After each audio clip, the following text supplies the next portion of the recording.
Hello, this is John with Theology Ed. This is part 10 of the iPet Goat 2 Explained series, and this time we're going to get into the identity of a couple of the most important characters in the film, in the short. So we're going to dig in. Before I do that, really quickly, looking at the overall timeline, here's what we ended up with after the last video. We have the 9/11 attacks from 2001. That's the first pet goat associated with the solstice eclipse. The attack happened the same year, a couple months after. Then we move into the Great American Eclipse in 2017 and have a 4-year period basically from that point on that seems to come up in a couple places at least, including an iPet Goat 2 in the Simpsons episode about the solar eclipse and eclipses. Okay. And we saw that in the final scene we have a lunar eclipse in Sagittarius, South Node. Lunar eclipse in Sagittarius, that happens May 26th in 2021. And the final solar eclipse that is associated with going into that final dance scene and the birth of Horus, the birth of RHK in particular, is on December 3rd, 2021. So that's where we're at. Note that as far as our big outline, a big schedule, note that in the last video I had a typo. I had this written as 2020. I had 2021 here, 2021 here, and then for whatever reason I typed 2020. So I've updated that, and this is a better picture, and you can see all four slides that are probably the most important here. We get the solar eclipse and 2020 calendar, solar eclipse plus the buck moon. Here we get the Ace of Swords from the spade, downward pointing on the teacher, and then we also have these cards here, the Three of Cups and the Two of Cups. And then we have the Neptune retrograde in this scene, which was from June 22nd, the day after the eclipse, through November, where's the end date there? Oh yeah, here. So from June 22nd through November 28th. And so we have all these slides that you can quickly look at, and this is a nice little place to go for reference. Now, here's what we're going to be explaining today. We're going to identify this. This is the July birth. Remember, this is a lotus birthing, something being birthed out of a lotus. Here we have a baby in the egg. This baby disappears. So we'll talk about what happened there. Then we have a dead baby in this woman's arms. We're going to talk about who she is, who he is, and we're going to actually identify him as well, so that we can know who these are. And in fact, it's this baby, this egg or baby, this baby, the dead baby, and the resurrected child. That's the same being. Okay, it's the same person.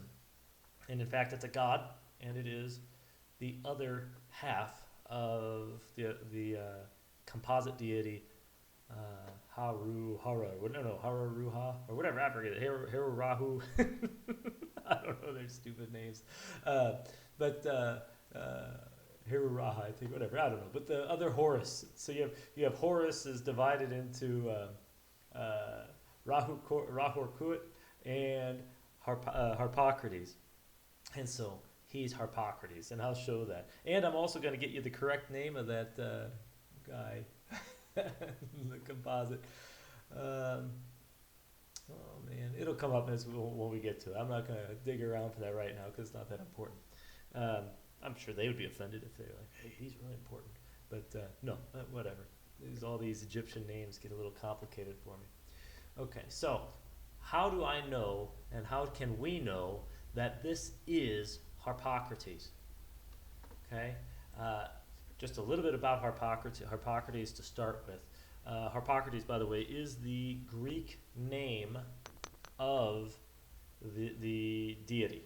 Okay, and it's the child Horus the child, and it's Harpocrates.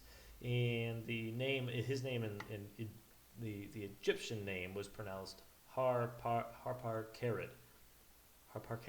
And so you can see how the Greeks would run into this and be like Harpocrates, Harpocrates. And he is known as the silent god. He was a child god. He had not reached puberty, and he was portrayed in even ancient art with his finger to his lips or lower lip in this area. And later in history, people began to interpret that as a sign of shushing us. And so he was considered the god of silence.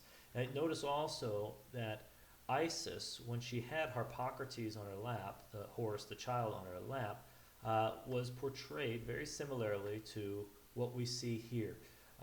She even had, instead of it looking like a halo, she had the solar disk. Or I mentioned that this is a representation of an eclipse in one video, right? She's the female feminine principle in front of the solar disk, the masculine, and it's a type of a representation of an annular eclipse there. And even in ancient art, she was with the disk, with the baby, the solar disk. Now, let's keep going. About Harpocrates, so Harpocrates, or Harpocrates, he was the god of silence and inner strength, the brother of Harpocrates. Okay, so he is the god of silence and inner strength. Now, I think the inner strength part is very interesting because when we look at this character, where am I at? Okay.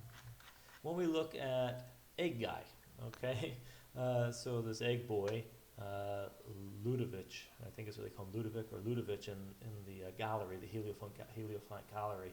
But notice that he's sort of not even there yet. He's just an egg. We have an egg, baby and an egg. Then the egg hatches. Okay, the baby disappears. It doesn't tell us exactly where. We have to make the inferences, and I'll go over that today. But he disappears, and now we have this person who has no inner strength. Look at him. He's weak. He's using drugs and medicines and everything to keep him going. He's laying here completely lethargic. He's being assaulted and abused by television and these distractions or whatever else. He's powerless. He's impotent. Okay, he doesn't do anything. He's lost his inner strength, and this is Harpocrates exiting, if you want to put it that way. Harpocrates is the god of silence and inner strength. Let's keep going. He is the passive aspect of Haruraha. Is that one of those the ones I said? That's his name though. Haruraha. That's the composite deity with Harpocrates and Harpocrates. Okay. Haruraha. He's the passive aspect. Of course, we've already talked about how Harpocrates is the active aspect. Harpocrates means Horus the child. He's the son of Isis and Osiris. He is represented as a young boy. Now we're going to give stronger evidence that we're on target here. Also known as the babe in the lotus, Harpocrates, the babe in the lotus. Here's the babe in the lotus, Harpocrates. Here's the babe in the lotus, Harpocrates. We're seeing the birthing out of the lotus flower, and that is representing Harpocrates. We're not just getting Harpocrates, RHK, the god of vengeance and war. Horus as god of vengeance and war. We're seeing Horus as the god of silence, and we'll see even more about this in a second. But we're getting both aspects of Haruraha. Okay, so he is the babe in the lotus, sometimes thought of as the baby Harpocrates, and sometimes as the younger brother of Horus. So we have him in July being birthed right there. That is what's depicted. This is the V representing 5. That's your buck moon, the 5th. Okay, and out of it comes what? Harpocrates. This is the birthing of this composite Horus figure. It's not just RHK that's coming. It's Horus, RHK, Harpocrates, and Harpocrates, we're going to see the composite, they're conjuring, the composite Heruraha. Okay, let's keep going. Here. He is, according to, Harpocrates, I was going to say according to Plutarch, we'll get to him in a second. Harpocrates, the child Horus, personifies the newborn sun each day, the first strength of the winter sun, and also the image of earthly vegetation, child Horus again. But notice newborn sun, first strength of the winter sun. So he's the early sun because it's like the sun being born again. Well, he's the child Horus. He gets the beginning part of it. And it's important, just an interesting observation, important thing to know actually, it might be relevant here. Horus, the child Horus, was born and his birth was celebrated around the winter solstice. So basically it was a Christmas thing. The Christians, the Catholics in particular, who brought in the pagan celebration of Horus's birth and sort of incorporated into the Christmas ceremonies, right? Christmas being put at this time was not totally coincidental, as I understand it. So, and certainly Christmas has all sorts of pagan associations. It's baptized paganism, and it's not coincidental that we have Horus being born in that December period, right? So Horus,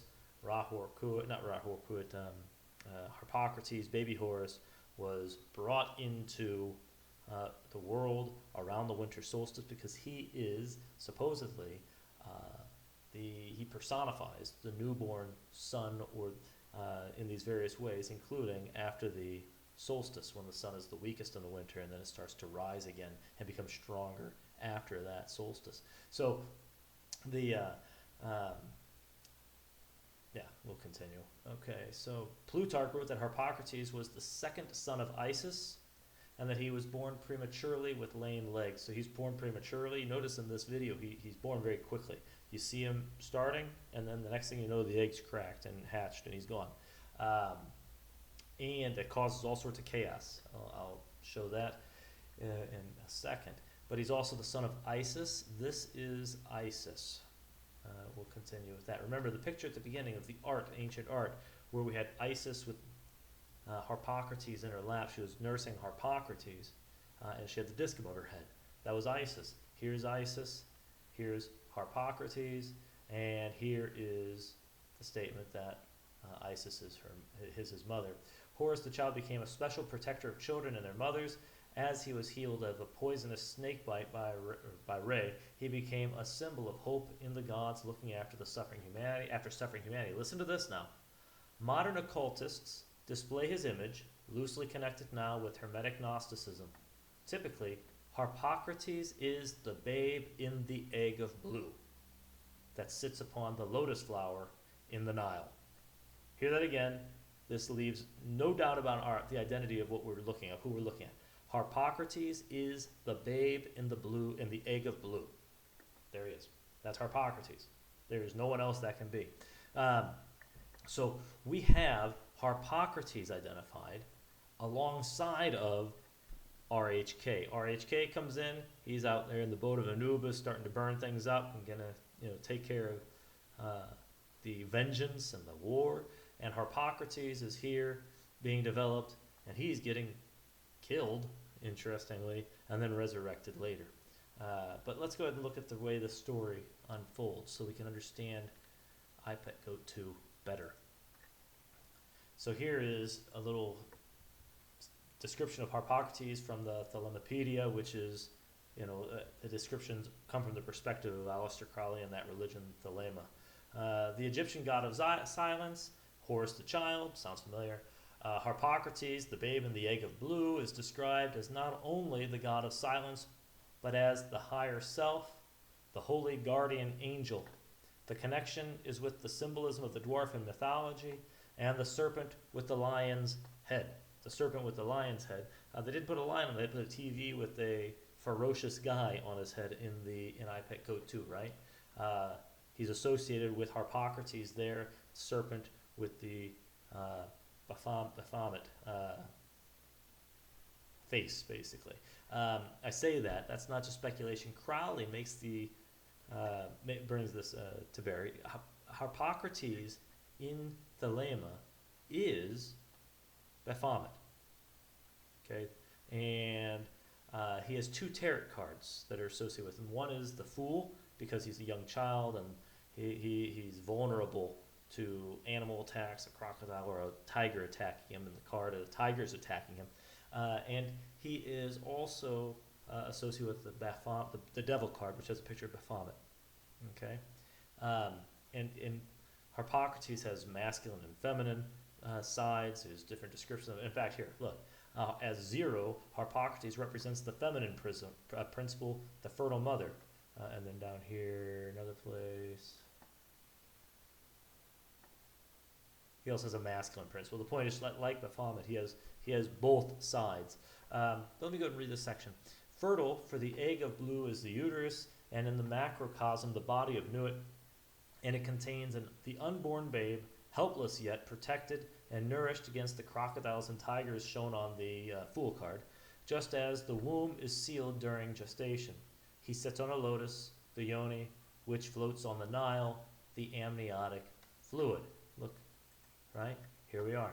This is the water. I've mentioned how this is, looks like a vagina. This is the yoni. This is the water breaking, so that's the amniotic fluid. Here's Horus exiting, and here is the Ian card in the tarot deck, the Thoth tarot deck. And look closely, we have back here in the back, sitting on a throne, is the hawk-headed Horus. That is Harpocrates. And then we have this faint, like spirit-like one. Okay, in front of him, Harpocrates is inside of him. He's got a crown, and look, he's got his finger on his lips. That's Harpocrates. Okay, the Ian of Horus requires both, and it looks like Horus is inside Harpocrates, and Harpocrates is in front, and we have this similar representation. So we are seeing both of them together bring in this new Ian. It's like a cooperative effort, active and passive, to constitute the Heru-Raha guy, the deity, who is the composite deity, okay, of this period. Harpocrates is identified with Horus, who will avenge his father Osiris. Harpocrates is the passive and concealed form twin, in contrast to the active and conquering Harpocrates. As the babe god, listen to this, Harpocrates is also identified with the new Ian about to be born. So again, confirmation.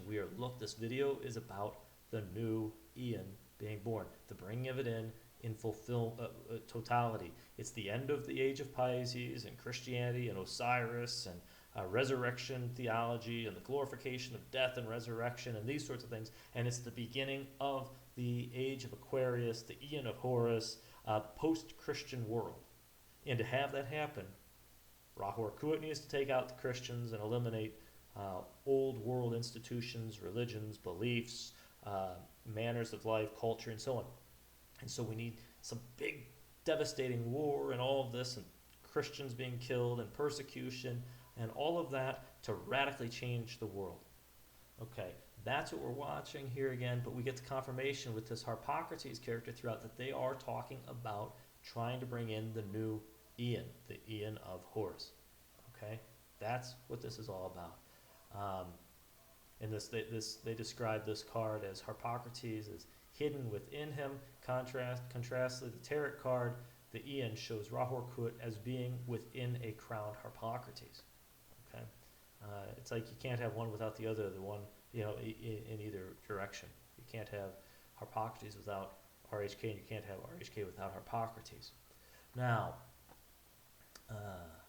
here's a little bit more about this Baphomet connection. Crowley, however, identified Baphomet with Harpocrates and also with what he called the lion serpent. So you see the three are associated, and there's always these weak connections, like they identify, but it's a strict identity, as in identical being, or how, I don't know, understand how the relationship works exactly, because he identifies the lion serpent with Harpocrates and with Baphomet, But then he has the lion serpent right next to Harpocrates, um, as like a distinct entity in the scene, right?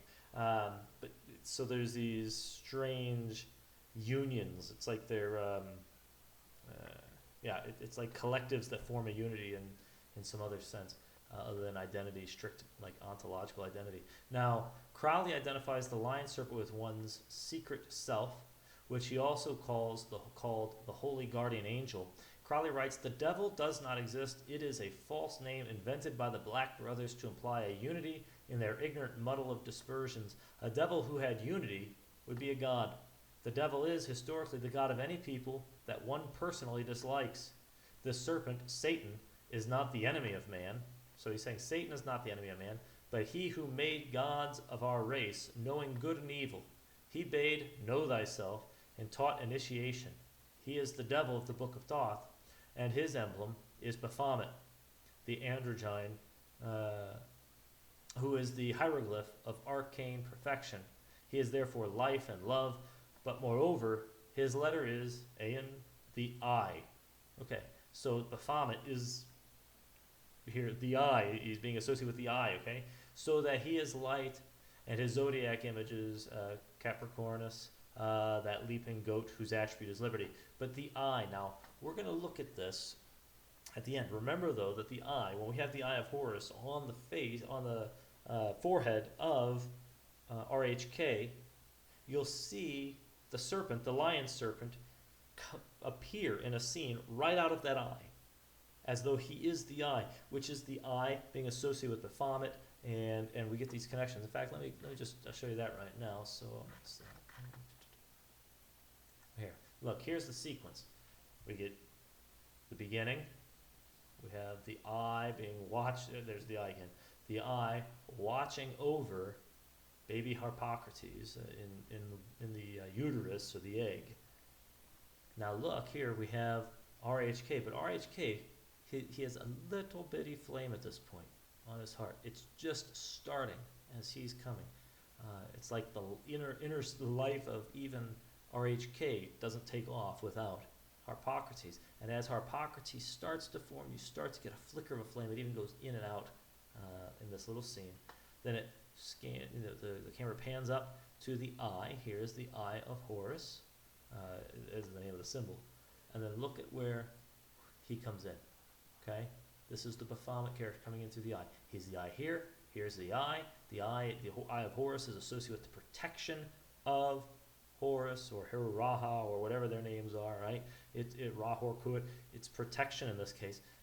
They used to put it on their boats and the coffins and things so that there'd be protection on the path to the afterlife when you die.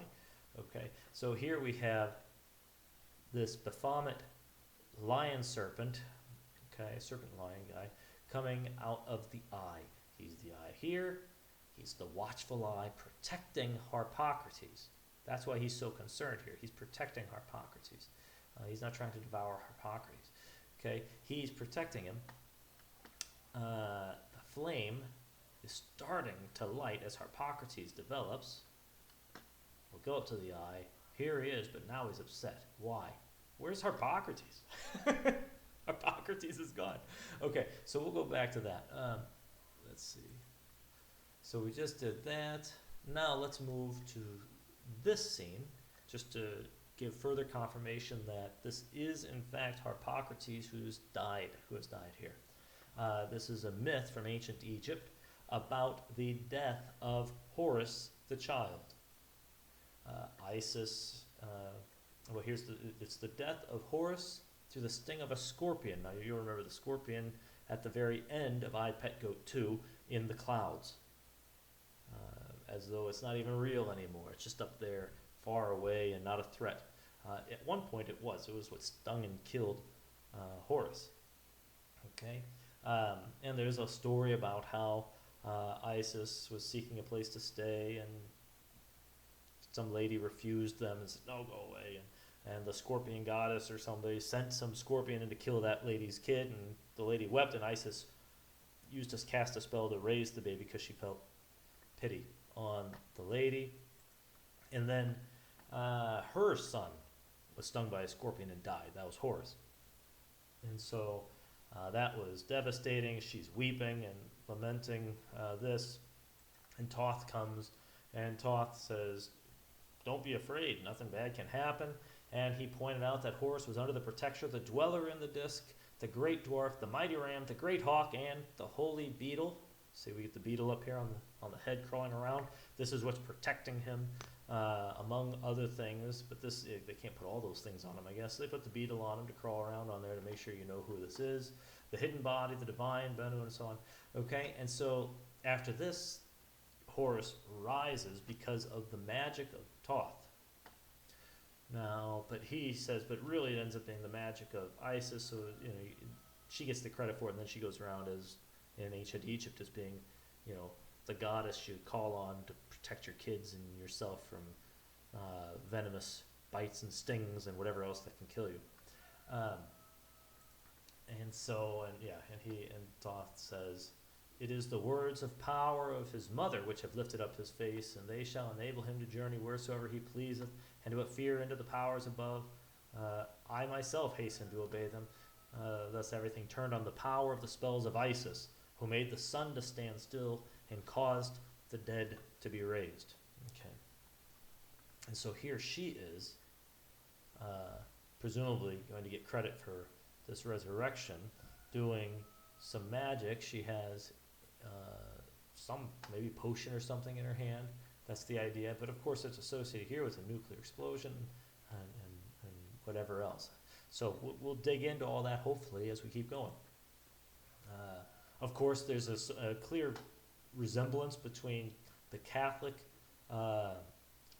icons and imagery and idols and the Horus and Isis images, and that's not coincidental either. And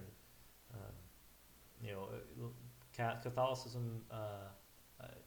This isn't to speak badly of individual Catholics, everybody in the Catholic Church, or anything like that. But the Church itself has a history of bringing pagan rituals, rites, practices, and things into Christianity, adopting them as a part of ritual and practice in the Catholic Church, and essentially imitating paganism in a lot of ways. So much so that even Crowley is like, look, Catholicism is not that bad. I mean, basically, ritualistically, they're not doing much different than than the pagans were that he likes. And so it's a complicated relation between the two. Okay, but so here, it is often been said and written that the cult of Isis and Horus and the worship of Mary, the Virgin, and the Child are one and the same thing. So this is how they view it. So even if they represent it as a Mary and Jesus image slightly, or even maybe a lot, except that Jesus never died as an infant, that was Horus that did, it is not, for the occultists, it's not much of a difference at all. Okay, you can view it as one and the same. Now, one other thing to mention, notice his eye. There's a myth about Horus's eye. Okay, Horus, of course, was the god of the sky. Okay, and so his right eye, which is what's out here, been damaged, is the solar eye. That was the sun eye, and his left eye was the moon. Okay, so we have the sun and the moon, and the sun is out. Probably related to the eclipse being, sort of like a metaphorical eye being taken out. The sun is out, and in the ancient mythology there was so Osiris is the father of Horus. Osiris dies before Horus is even conceived, and Seth killed him. Set killed him, and when Set killed him, he cut up his body and spread it all around so that they wouldn't be able to reassemble it. And Isis, of course, went around, reassembled the body as far as possible, and then before Osiris is resurrected, she conceives in some way magically with him, I suppose, something like that, so that people say that she conceived as a virgin. And That was Horus. So Horus comes from this union, and uh, he ends up in conflicts with Seth. And along the way, he loses an eye and he takes Seth's testicles. And so in some of the stories, he loses both eyes. Some stories he loses one eye. Sometimes it's his left eye. Sometimes it's his right eye. Sometimes he even takes the eye out himself to finish reconstituting Osiris, showing his, I guess, generosity or goodness in this respect. Okay, but the idea is he loses an eye, and so again, the damage to the eye is another connection to Horus that makes this again indisputable. This is child Horus, which is named Harpocrates. Okay, so we definitely have the death of Harpocrates here. Now, let's look at the sequence. This is a big sequence. We're going to try to fill in gaps now. We have, of course, at the very beginning, in July, in the classroom, we had the baby being born. The baby in the lotus, that is Harpocrates. Crowley even calls it the egg in the lotus being brought forth. So whether it's the egg or Harpocrates itself, it's here. Either what's in the egg or it's the egg itself. And that's July. Okay, July 2020. So we get this. Then we have, while this is being formed and the baby's developing, the flame is starting in Harpocrates. It doesn't all happen at once. It's just, again, this is another way of showing gradual increase. If you look here and then you go through a few scenes, you see it's totally on fire over here. It wasn't always a blazing heart. Okay, so as Harpocrates is developing, the flame is beginning. We have the Eye of Horus showing protection and so on of Baphomet. He comes out. Baphomet was protecting this baby. He's not upset at all in this scene, just observing, making sure everything was okay. Here, it looks like Harpocrates is gone, and he's not happy about it.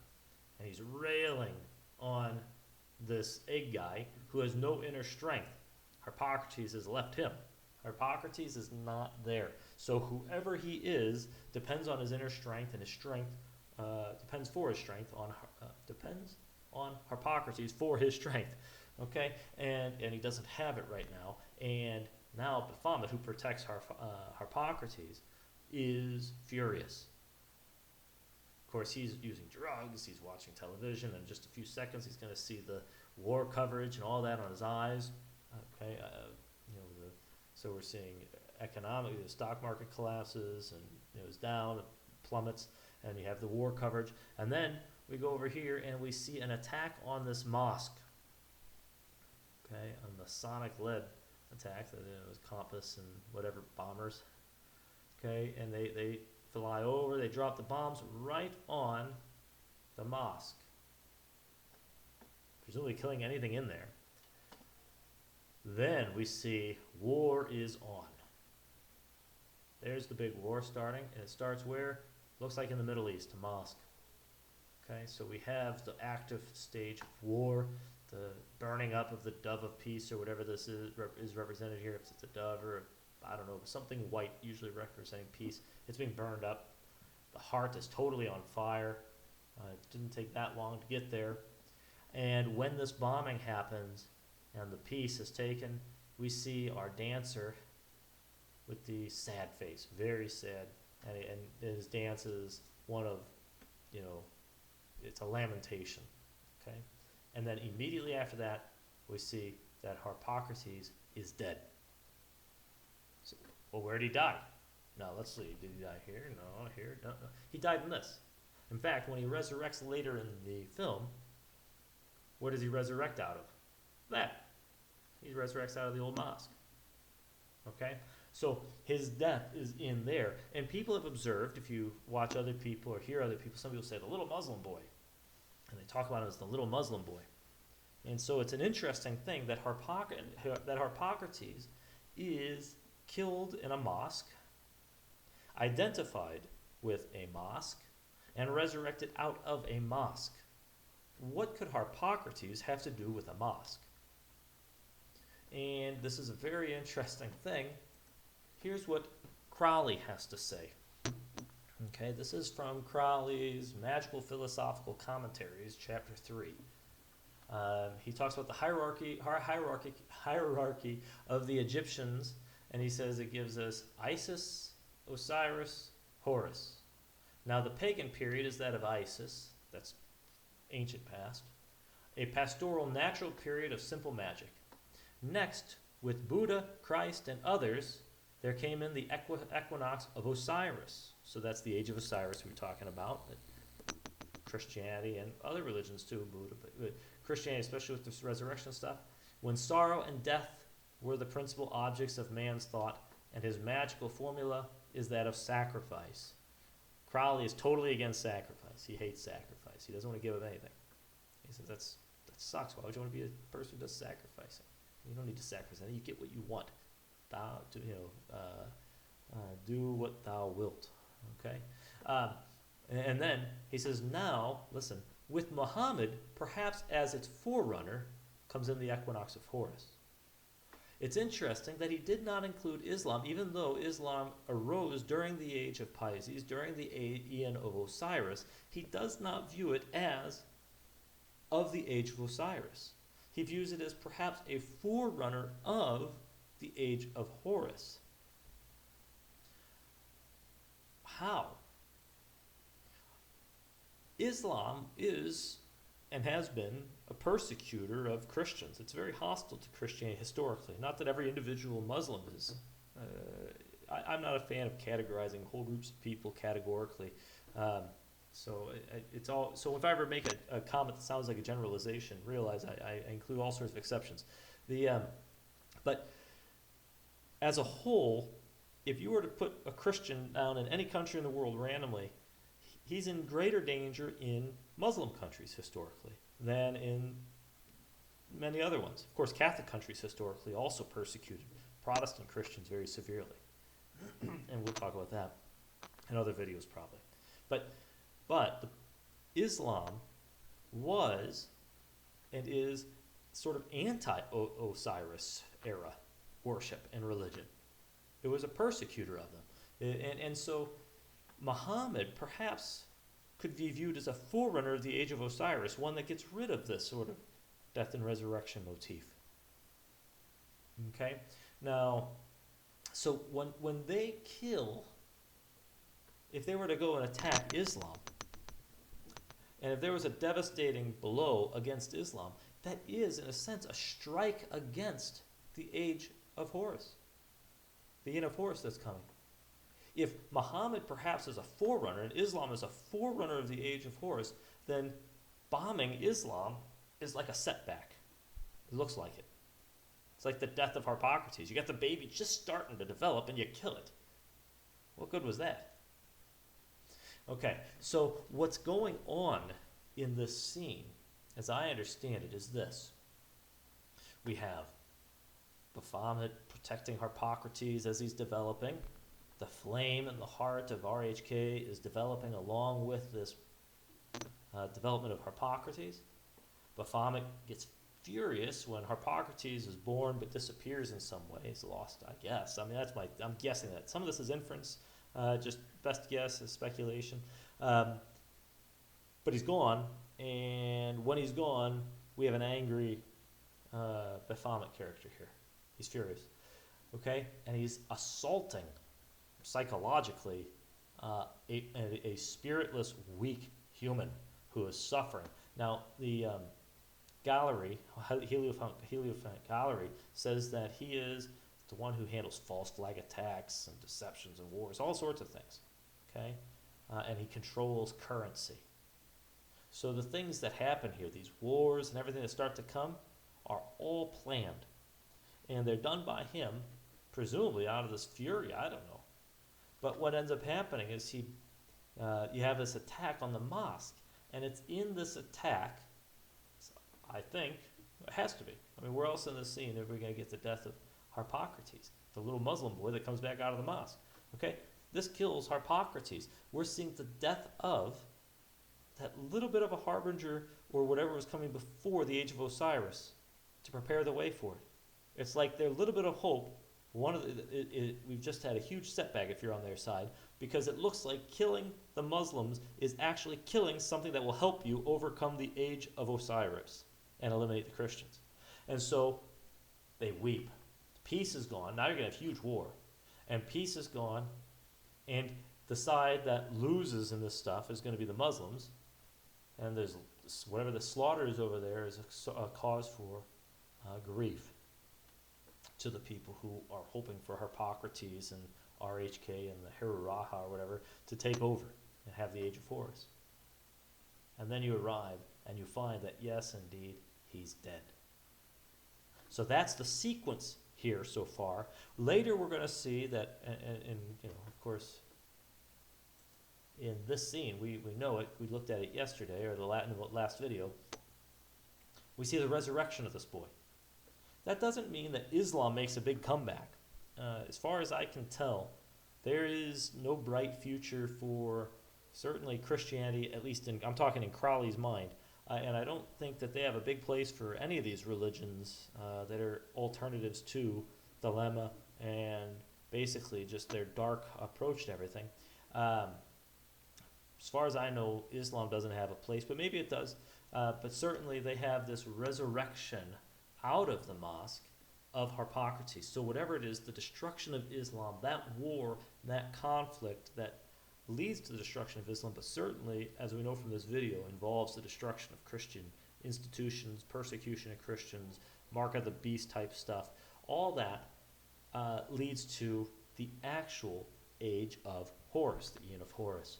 And so this is out of the ashes of these religions, after this war, he resurrects, and at the end of the video, he walks away with inner strength again, without the weakness that he showed when he was laying down and drugged and being assaulted.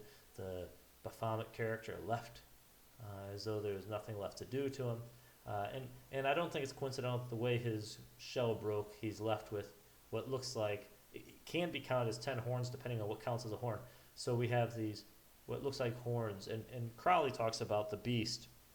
That's not, for him, it's not just a political system or anything. I don't think it is one. It's, for him, the beast is your sort of inner man being, I don't know, natural, beastly, okay? And he has this sort of look. It's like he's been initiated. He's gone through the suffering. He's gone through this hardship, and now he's steadfast. He's strong, and he's not strong the way he was before. He is now into this new Aeon. He is a new age guy. Okay, he's a part of the New World Order. Like the gallery says, it's illustrious in combat. Now he's not weak at all. He's illustrious in combat. He's a courageous, strong character, because Harpocrates, his inner strength, is victorious. RHK is victorious. Their enemies have been defeated, and they enter into this new Aeon. And this is, again, at the end. You have like 3 lines going through this, right? You have the RHK line, you've got the Harpocrates line, and now you've got the egg guy line, sort of a thread that goes through the film, and they run alongside one another, and they tell a similar story of a birth, of a transformation, of a process that begins in July and goes up until the end, and at the end, the weak, drugged, battered, broken, miserable, suffering person through the wars and all of that arises and is strong with his beast character, the Age of Aeon of Horus character. RHK is birthed, he loses his crown of thorns, and his eyes open, the church is destroyed behind him, and he is in the sun again. Harpocrates, who had died, is resurrected, presumably stronger than he ever was before, and now maturing. No longer a little infant, but a child. It's not an adult, but growing. Okay? And so we have this theme repeated throughout.